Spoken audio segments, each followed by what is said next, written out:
أشهد أن لا إله إلا الله وأشهد أن محمدا عبده ورسوله أشهد أن لا إله إلا الله وأشهد أن محمدا عبده ورسوله أشهد أن لا إله إلا الله وأشهد أن محمدا عبده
La ilaha illallah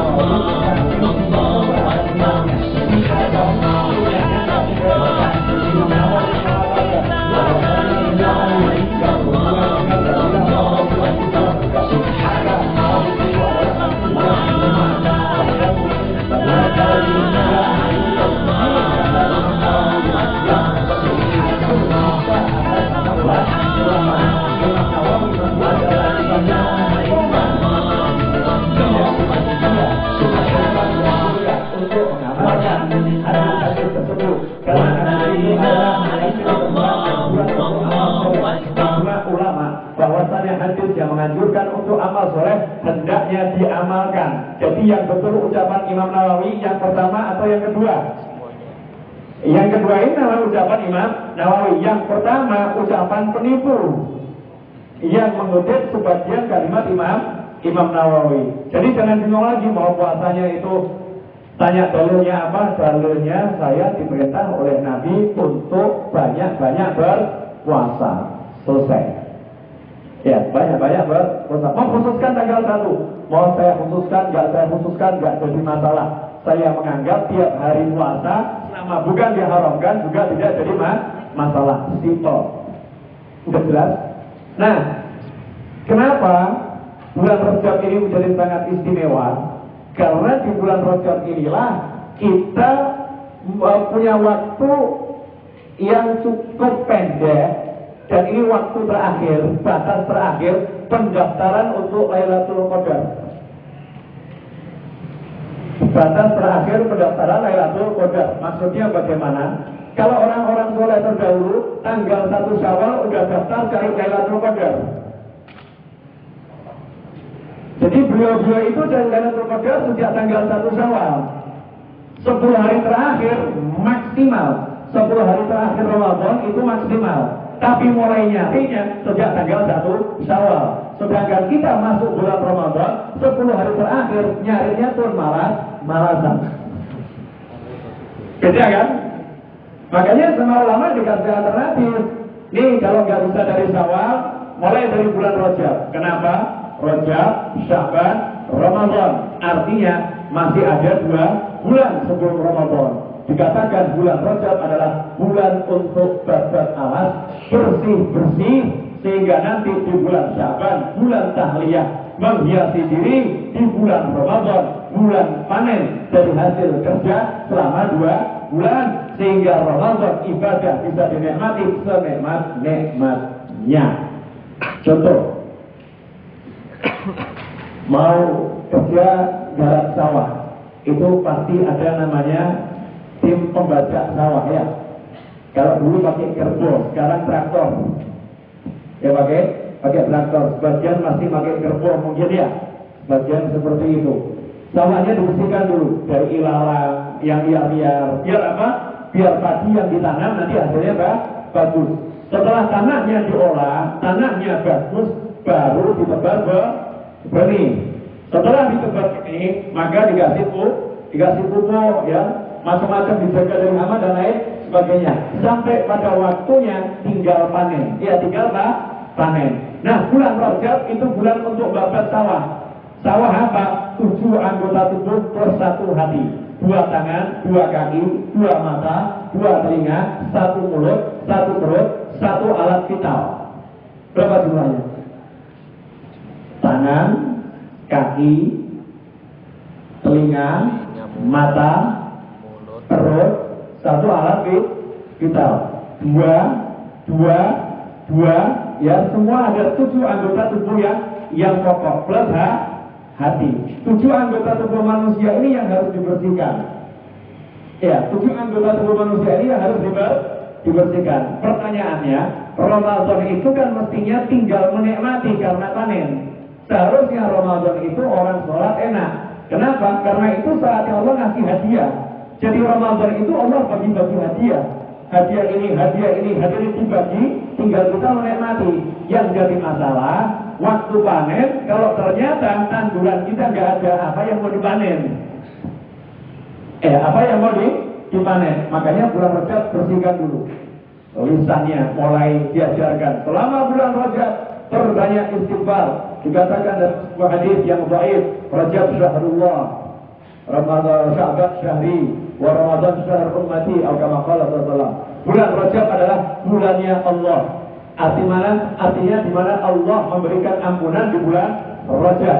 Makanya di bulan Rajab umat Islam diperintahkan untuk memperbanyak istighfar. Karena itu ulama mengajarkan minimal sehabis sholat Isya membaca Rabbighfirli warhamni wa tub alayya sebanyak 70 kali, atau kalimat yang sejenis Rabbighfirli warhamni wa tub alayya. Intinya minta ampunan, warhamni, minta rahmat, wa tub alayya, dan beri saya kemampuan untuk bertobat. Dalam bahasa Arab itu ada taba'ila, ada taba'ala. Ya Tawwab tub alaina, ya kan? Ya Tawwab tub alaina, warhamna wanzur ilaina, warhamna wanzur ilaina. Ya Tawwab tub alaina. Ya, tub alaina artinya beri kami kemampuan untuk bertobat. Jadi Anda dan saya itu sama sekali nggak bisa bertobat kecuali kalau diberi kemampuan oleh Allah. Tubna ilallah, tubna ilallah. Ya Allah, kami bertobat kepadamu. Itu pernyataan. Ya, itu pernyataan. Sedangkan kemampuannya dari Allah Ta'ala. Nah, selama bulan Rajab ini kita disuruh minta diampuni, diberi rahmat, diberi kemampuan untuk bertobat. Bayangkan kalau udah punya will yang seperti itu, tangannya udah lain. Tangannya udah lain. Lihat temennya lirik kanan, lirik kiri gitu ya. Lagi pegang pensil, ternyata pensilnya belum diongkoti. Lirik kanan, lirik kiri. Ini temennya paham, oh dia butuh ongkotan nih. Langsung ambil dari tas ongkotan. Nih, silahkan. Ya nih, silahkan. Pengalaman kira-kira lain waktu. Ya lain waktu. Ada anak-anak kecil di belakang, nanti kalau dengar repot. Biar mah. Baik. Alhamdulillah. Jadi tangannya lain, tangannya udah otomatis pengennya apa? Bantu orang. Ya, pengennya bantu orang. Nih tangan, selama dari mulai bulan Syawal, malam hari raya, ini suka mengganggu orang. Petasan dilemparkan kemana-mana, ngangkatin orang. Jadi tangan kurang ajar. Malam hari raya udah ganggu orang, buat orang kaget-kaget. Ya, dengan tangan ini. Oh, ternyata tangan ini udah begini. Oh, tangan udah begini. Di bulan Rajab bersihkan tangan. Tangan mau masuk surga atau neraka? Kuali tangan dia ngomong, majikan, pengen saya bawa ke surga atau neraka, kata tangan. Kalau pengen bawa saya ke surga, bawa saya ke tempat yang baik. Mulai ini di pengajian kelihatan ada yang bagi saya, dia akan bantu angkatkan saya. Ya kan? Kemudian ternyata apa? Oh, bagi air, dia bantu angkatkan air. Oh, gelar tikar, gelar karpet, dia bantu menggelarkan permadaninya, dan seterusnya. Tangannya betul-betul digunakan untuk yang baik. Ini namanya siap menghadapi Ramadan. Kakinya dipaksa benar kaki. Biasanya kamu ini kalau berdirinya nggak benar. Yuk, mulai malam ini berdiri yang benar. Yuk, kita coba sholat kaki. Walaupun cuma 10 menit. Yuk, kaki yuk. Habis 10 menit, istirahat 5 menit. Terus kita sholat lagi 30 menit. Yuk, kaki yuk. Gitu. Paksa nih kaki untuk banyak berdiri ngadep sama Allah. Ajak kaki ini jalan ke tempat yang baik. Terus bla bla bla, pokoknya kakinya diajak ke tempat yang baik. Terus biasanya nyerempet makanannya yang subhat. Gak jelas halal atau haram, tapi kelihatannya haram. Bukan kelihatannya halal, tapi kelihatannya haram. Udah jelas MUI ngasih petunjuk tuh, produk-produk yang itu jangan dimakan. Nih ada roti-roti yang terkenal, udah dikasih tahu sama MUI, ini dulu izin halalnya dicabut. Dulunya ada izin halal, kemudian izin halalnya dicabut. Karena ini perusahaannya gede luar biasa, yang makan di situ ya cobakan, masya Allah. Kenapa? Kan nggak ditulis halal. Ya memang nggak ditulis halal. Kalau belum punya izin halal, kemudian izin halalnya dicabut, kira-kira bagaimana? Pikir sendiri. Saya nggak mau nyebut nama produknya, nanti pencemaran nama baik dituntut. Iya, kira-kira saya pernah nanya sama istri saya masuk di mall yang besar gitu, ada itu rotinya itu ada di situ. Saya datang, Mas, istri saya udah ngomong, jangan aneh-aneh. Mas, ya, udah halal bro. Nampak belum? Tapi ini nggak halal loh Pak. Belum halal, iya. Nggak halal, iya. Nanti kalau udah halal baru saya mau makan. Bisa dipahami? Perut mulai dijaga nih, jangan sampai kemasukan yang bau haramnya kencang kuat, jangan sampai. Jadi makan mulai diteliti tempatnya di mana. Ini Rajab, kita latih nih ya. Perutnya jangan sampai kemasukan yang subhat, yang betul-betul halal. Contohnya makanan tahlilan tuh pasti halal, jadi makan saja. Kalau ada orang bilang makanan tahlilan haram itu aneh. Iya. Janganlah makan makananmu kecuali orang yang bertakwa, dan janganlah engkau makan kecuali di tempatnya orang yang bertakwa. Saya mau nanya, apa ada makanan yang lebih hebat dari makanan yang sebelum dimakan makanannya di La ilaha illallah, La ilaha illallah. Makanannya dipikirin dulu. Sallallahu ala Muhammad, subhanallah, bihamdi, subhanallah, bihamdi, subhanallah, bihamdi, subhanallah, bihamdi. Rotinya ini, rotinya udah kena pengajian. Rotinya ini udah dengar. Seperti makanannya para sahabat, lain dengan makanannya orang-orang zaman sekarang. Dalam kitab Sahih Al-Bukhari, sahabat mengatakan, "Kunna nasma'u tasbihat ta'am wa huwa yu'kal." Dulu kami biasa kalau makan, dengar suara makanan yang kami makan bertasbih kepada Allah. Itu makanan halal, yang sahabat makannya sama pikiran, ya makannya juga itu zikir. Makanya kalau makanan produk tahlilan jangan khawatir dijamin halal asal bukan babi ya. Masa ada tahlilan ya berkatan makan babi. Nah mungkin ada makanan halal di tempat orang yang juga berpikir di pengajian. Nah ini nggak jadi masalah. Makanya mulai bulan Rajab berburu majelis tahlil. Ini cuma apa namanya humor ya, artinya cari tempat makan yang benar di tempatnya orang soleh. Perintah Rasul, janganlah makan makananmu kecuali orang yang bertakwa, dan janganlah engkau makan kecuali makanannya orang yang bertakwa. Ini dalam hadis disebutkan seperti itu. Cari benar makan, perut nggak boleh masuk macam-macam. Kenapa? Persiapan Ramadan. Ya, persiapan Ramadan. Nih bersihkan ini mulut. Kemudian mata. Wah ini paling repot. Ada Lady Gaga masuk Indonesia lagi. Untung dilarang. Bodohnya orang yang ngakunya Islam. Bodohnya Lady Gaga dilarang masuk. Tambah ini memang nggak benar nih kepolisian nih. Astagfirullahaladzim wa atubu ilaih. Iya.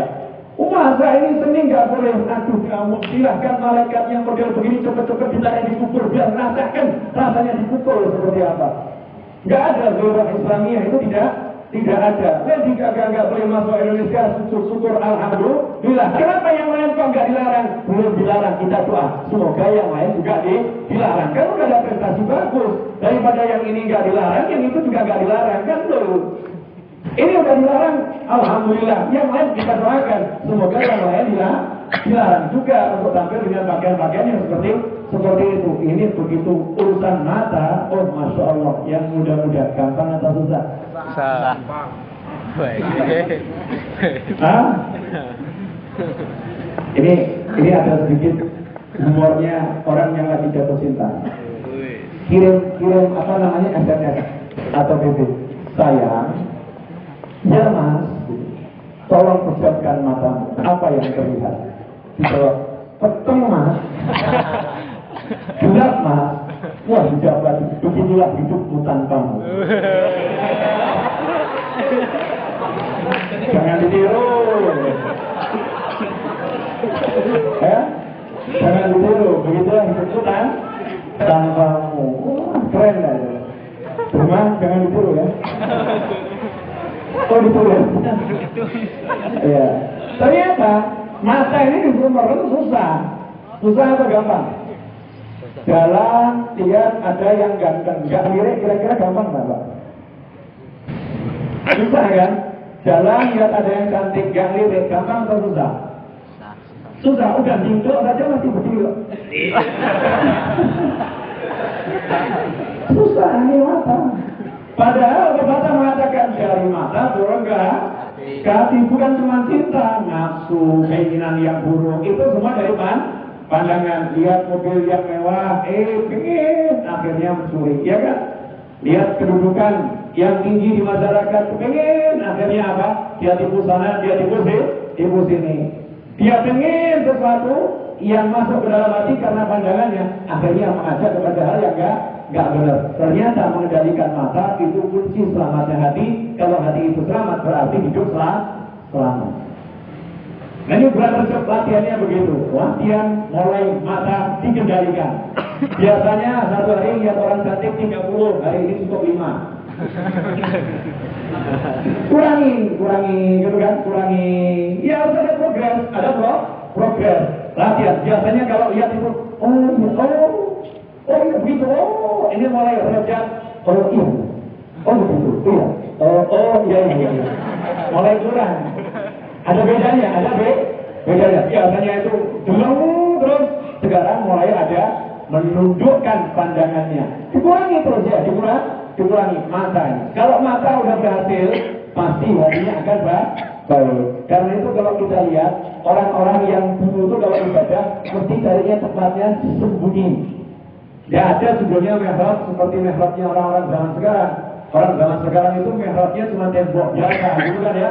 Kemudian dibuat kalau terkotak lebar sekali ya. Mimbar kalau ke situ. Tahu nggak tujuannya? Kenapa mihrab dibuat masuk ke dalam dan sempit?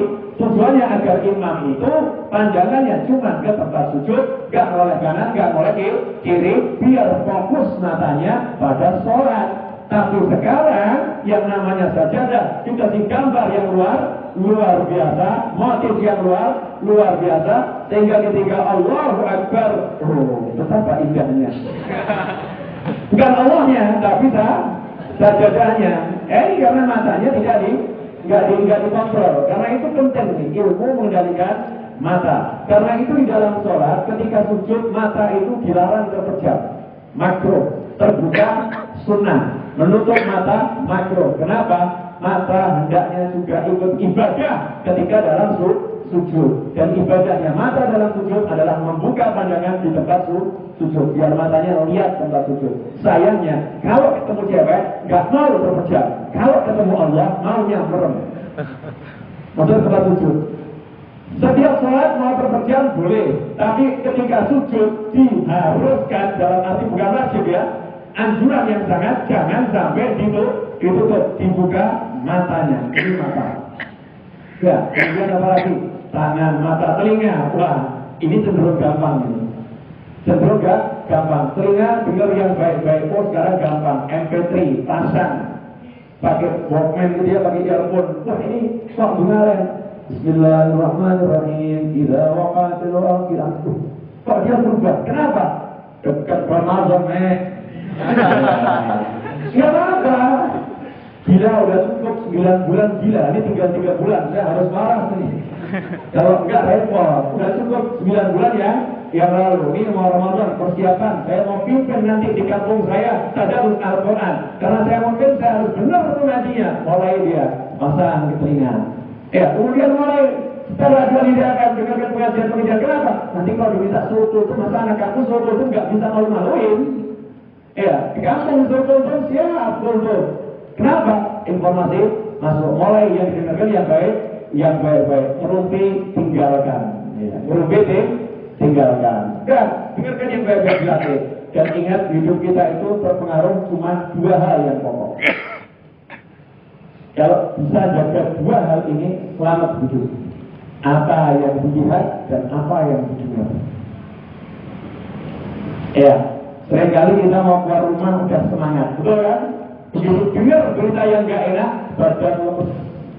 Akhirnya gak nafsu keluar. Gara-gara apa? Dengar yang gak enak. Dulu mungkin orang biasa terbang naik pesawat nyantai. Begitu Sukhoi, apa Sukhoi? Namanya apa? Pokoknya pesawat Rusia itu ya. Diekspos besar-besaran, sebagian orang mau terbang jadi takut. Ya kan? Dari takut, wah nanti bagaimana? Seakan-akan kok nggak punya iman ya.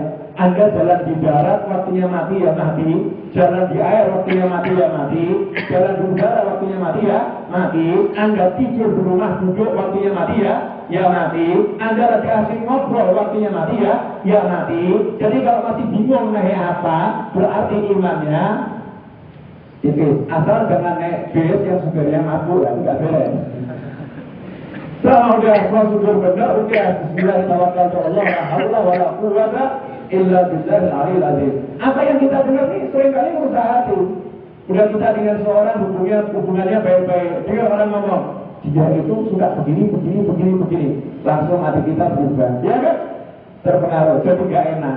Lebih baik gak dengar apapun dengan apa tentang orang. Makanya saya itu punya prinsip hubungan dengan siapapun, dirinya saya lihat baik. Urusannya dia, saya nggak mau tahu.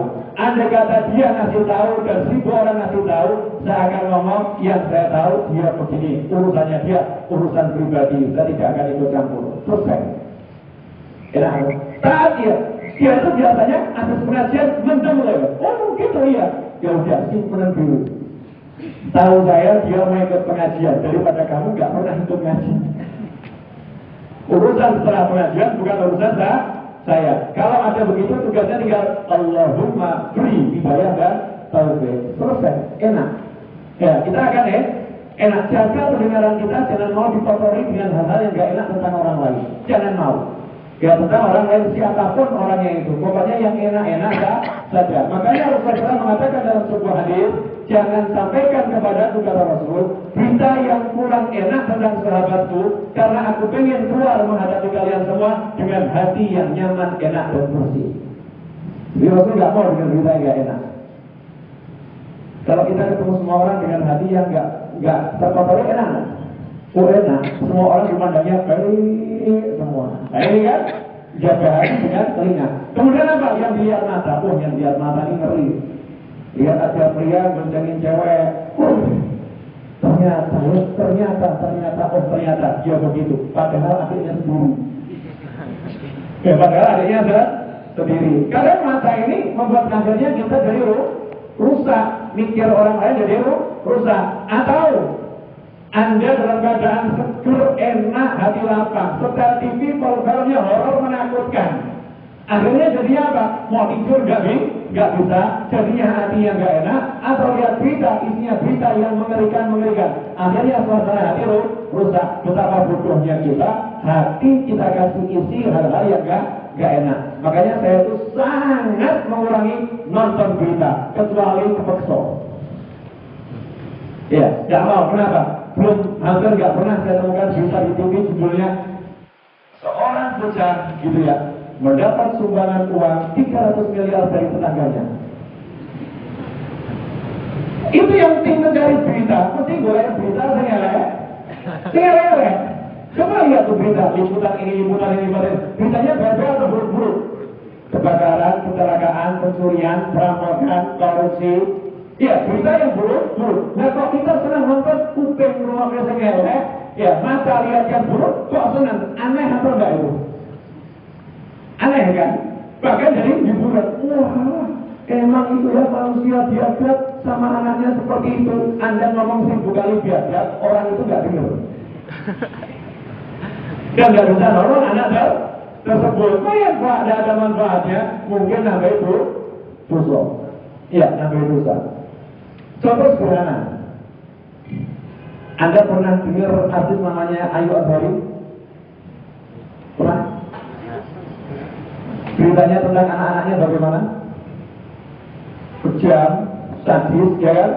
Bla bla bla. Begitu kan? Dieksposnya seperti itu. Saya beberapa waktu yang lalu di bandara lagi duduk nyantai. Tiba-tiba di samping saya itu ada jauh di sana Ayu Azhari dengan anak-anaknya ya, dengan anak-anaknya. Udah santai aja, saya juga artis, ngapain ngurusin artis? Bukan juga saya kok repot, ya kan? Artis ini kan artis juga di kampus artis, masuk TV juga pernah, aku lah ngapa gitu kan? Artis, gede, nyantai. Saya dengan teman saya ngomong, Ayu Azhari, yaudah. Ngapain emangnya? Rupanya ini Mbak Ayu ini penasaran lihat ada wajah ke orang ganteng ini siapa. Dia mendekat dengan anaknya itu ada 4 orang anaknya dibawa semua mendekat. Saya perhatikan gitu ya, anaknya satu tunggu di sini ya, ibu yang sana ngurusi anaknya, pergi sendiri bawa anak 4 menterinya sanggup. Diurusi dengan baik. Seketika itu langsung saya, ini berita yang diomongin orang itu nggak benar. Yang saya lihat nyata, ya sampai ngurusin anaknya sendiri. Nah, rupanya berikan mainan buat anaknya. Mungkin mau ngajak saya kenalan nggak enak loh. Bisa minta tolong tunjuk cover punya nggak? Oh nggak punya. Gunting nggak punya. Oh jelas nggak mungkin loh ya. Nggak gunting. Oh nggak punya. Terus saya ngomong begini, ya udah bawa sini aja. Nih. Terus saya ngomong sama teman saya, turun buka loh. Iya, artis. Masa saya yang buka ya. Tolong buka kan, oh iya.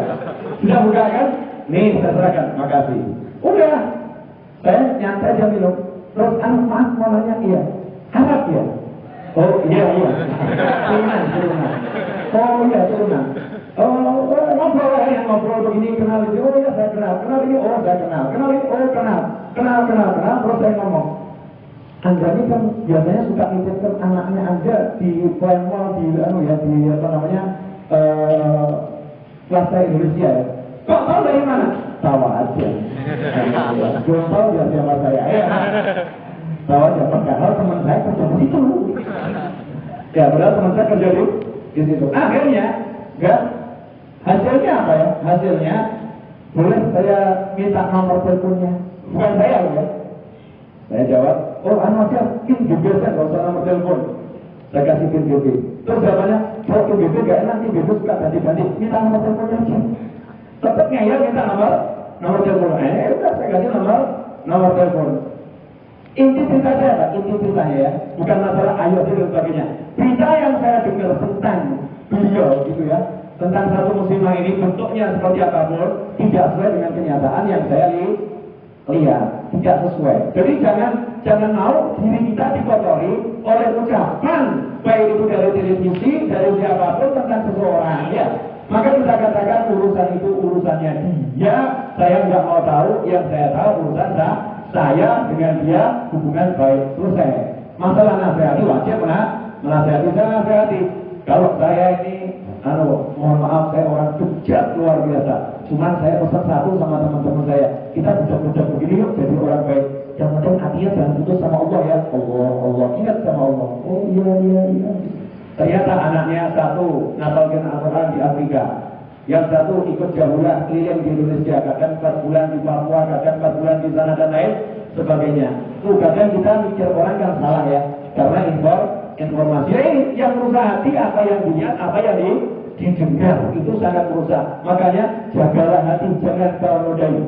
Jagalah hati, lentera hidup ini ya. Jagalah hati. Aku lupa syairnya lagi. Ya demikian, insya Allah ini manfaat. Udah masuk waktu maghrib ya? Betul? Ya. Udah masuk waktu maghrib, mungkin yang mau azan menunggu saya. Insya Allah ini manfaat. Nanti 2 pekan yang akan datang kita lanjutkan ya. Dan pengumuman insya Allah tanggal 10 Juni Ar-Rono akan menyelenggarakan acara kehidupan peringatan Isra Mi'raj ya. Nanti Jumat saya umumkan. Demikian. Wassalamualaikum.